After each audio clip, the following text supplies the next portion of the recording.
आज हम लोग पढ़ने वाले हैं बिहार बोर्ड क्लास 12th का इंग्लिश का पोएट्री सेक्शन का चैप्टर 4, ठीक है, जिसका नाम है ऑड टू एटम। ठीक है, क्या नाम है? Ode to atom. हिंदी में होगा पतझड़ के गीत। ठीक है, इसको हम पहले ही पढ़ा चुके हैं। अगर आप उस वीडियो को ना देखे होंगे तो उसको देख लीजिएगा। और इस वीडियो में हम लोग पढ़ेंगे ऑब्जेक्टिव के बारे में, जिसका पहला क्वेश्चन दिया हुआ है ode to autumn is written by. Ode to autumn को किसने लिखा है? ठीक है, ऑप्शन आपके सामने John Keats, Walter de la Mare, John Donne. इसका आंसर होगा जॉन किट्स। इसका आंसर क्या होगा? John Keats. ठीक है, ऑड टू एटम के कवि कौन है? John Keats. आगे देखिए क्या है अगला question. John Keats was born in the year. John Keats का जन्म किस साल हुआ था? इनका जन्म हुआ था आपका 1795 ईस्वी में। जन्म कब हुआ था? 1795 ईस्वी में। ठीक है, मृत्यु हुआ था 1821 ईस्वी में। मात्र 26 साल की एज में क्या हो गए थे? मर गए थे। ठीक, तो इनका जन्म कब हुआ था? 1795 ईस्वी में। अगला क्वेश्चन है John Keats died in the year. John Keats की मृत्यु किस साल हो गई थी? ठीक है, अभी तुरंत बोले हम किस साल हुई थी? 1821 में हो गई थी। मात्र 26 साल की एज में क्या हो गए थे? मर गए थे। ठीक, अगला क्वेश्चन है ode to autumn is a poem of dash. Ode to autumn किस प्रकार का कविता है? आपका ऑप्शन है लव, वार, नेचर या सैडनेस। ये प्रकृति से संबंध रखने वाला क्या है? कविता है, नेचर। ठीक है, इसका आंसर क्या हो जाएगा? नेचर। अगला है ode to autumn is a dash. Ode to autumn क्या है? ड्रामा है, पोएट्री है, स्टोरी है, ऐसे है। तो क्या है? पोएट्री है, कविता है। ऑड टू एटम क्या है? एक कविता है, एक पोएट्री है। अगला क्वेश्चन आपका autumn is the close friend of the maturing sun. Autumn जो है, एटम का जो मौसम है किसका जिगरी दोस्त है? ठीक है, मून का, सन का, अर्थ का? सन का। किसका जिगरी दोस्त है? सन का। ठीक है, जब पढ़ाई तो बताया थे सन और मून क्या है? दोनों जिगरी दोस्त है। दोनों मिलकर क्या करते हैं? योजना बनाते हैं। और भी बहुत कुछ बताए थे हम। ठीक है, आगे देखिए क्या है। John kits is a dash poet. John Keats किस प्रकार के कवि हैं? रोमांटिक हैं, वार है या मेटाफिजिकल है? तो जो पढ़ाए थे क्या है? रोमांटिक कवि है। किस प्रकार के कवि है? रोमांटिक कवि है। अगला देखिए क्या लिखा हुआ है autumn is a season of mellowness. ठीक है, एटम जो है मौसम है क्या? हल्के फुल्के डैश का। तो हल्के फुल्के किसका? फ्रूटफुलनेस का। किसका है? फ्रूटफुलनेस का। हल्के फुल्के फलों का मौसम है। इस मौसम में हल्के फुल्के छोटे छोटे क्या होते हैं? फल निकलते हैं। अगला क्वेश्चन है kids call season of mist and मिलो फ्रूटफुलनेस टू डैश। ये जो मौसम है हल्के फुल्के कुहासों का मौसम है, हल्के फुल्के फलों का मौसम है। किस मौसम के बारे में बात करते हैं? किस मौसम को बोलते हैं? तो एटम है, विंटर है, रेनी है, समर है। एटम के बारे में बात करते हैं। क्या है? एटम मौसम के बारे में बात करते हैं। ठीक है, ये एटम का जो मौसम है हल्के फुल्के कुहासों का मौसम है और हल्के फुल्के क्या है? फलों का मौसम है। अगला क्वेश्चन देखिए क्या है this was a great lover of nature. कौन प्रकृति के सर्वश्रेष्ठ क्या है? लवर है, प्रेमी है। तो आपका ऑप्शन है जॉन किट्स, डब्ल्यू जोड़े जॉन डन। आंसर क्या हो जाएगा? John Keats. अगला है आपका atom starts with the डिपेंचर of the dash dash season. Atom जो होता है किस मौसम के समाप्ति के बाद शुरू होता है? ठीक है, एटम का जो सीजन है किस मौसम के समाप्ति के बाद, किस सीजन के समाप्ति के बाद शुरू होता है? रेनी, समर, विंटर या स्प्रिंग? समर के बाद। ठीक है, समर समाप्त होगा, एटम का मौसम क्या होगा? शुरू होगा। ठीक है, अगला देखिए अगला क्वेश्चन क्या है it dash new leaves and fruits come out on trees.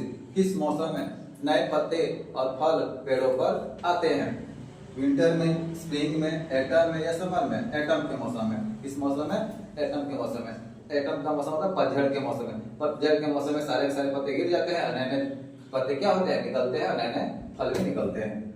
आगे देखिए अगला क्वेश्चन क्या है ode to dash is an ode. Ode to dash जो है, ऑड टू डैश एक गीत है। ठीक है, ऑड टू डैश, तो डैश की जगह पे क्या आएगा? सीजन आएगा, विंटर आएगा, रेनी आएगा, एटम आएगा। Ode to autumn. Ode to autumn क्या है? एक गीत है। ये आपका आंसर हो जाएगा। अगला क्वेश्चन है autumn season conspire with the sun to dash with fruit. Autumn season sun के साथ कंस्पायर करता है, साजिश करता है, योजना बनाता है फलों को क्या किया जाए?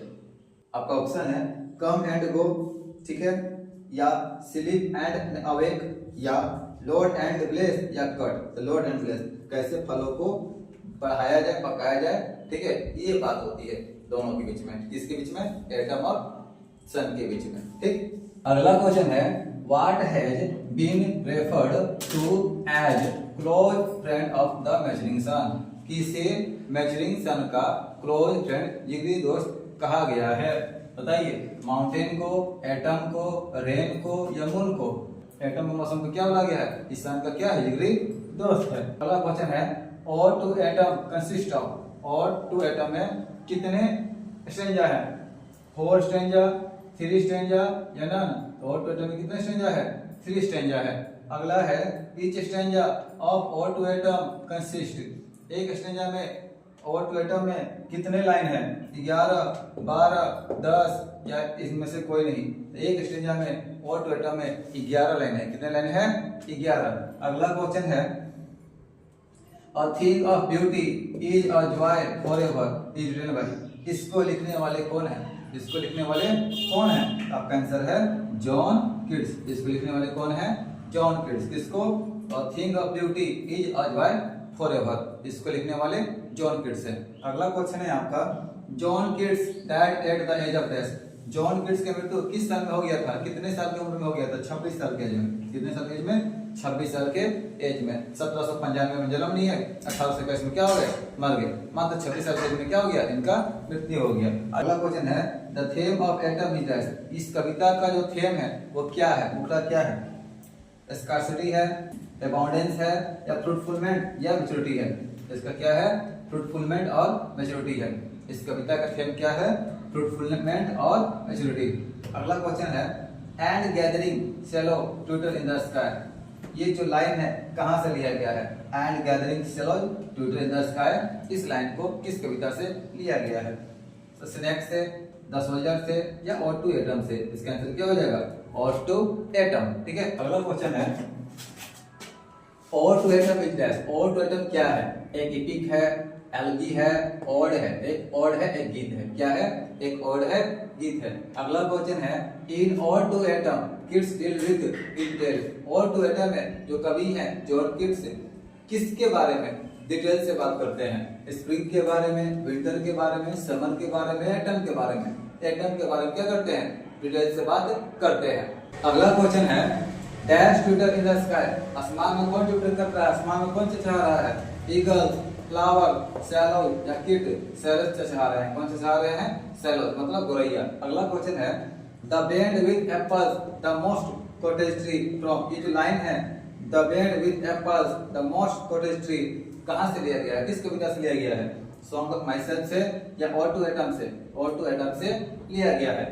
अगला क्वेश्चन है Death died of tuberculosis at the age of 26, कौन 26 साल के एज में ट्यूबरक्लोसिस की बीमारी से मर गए थे, जॉन डन, जॉन किट्स या WH ओडेन। तो कौन मर गए थे, जॉन किट्स 26 साल के एज में ट्यूबरक्लोसिस से मर गए थे। अगला क्वेश्चन है लामिया एंड हाइपरनियन आर रिटेन बाय, लामिया और हाइपरनियन के लेखक कौन है, तो कौन है, जॉन किट्स है। इसके भी लेखक कौन है, जॉन किट्स है। अगला क्वेश्चन है आपका where are the song of spring is of line from, ये जो लाइन है where are the song of spring, इस लाइन को किस कविता से लिया गया है, किस कविता से लिया गया है, इसको भी लिया गया है आपका और टू एटम कविता से, ठीक है।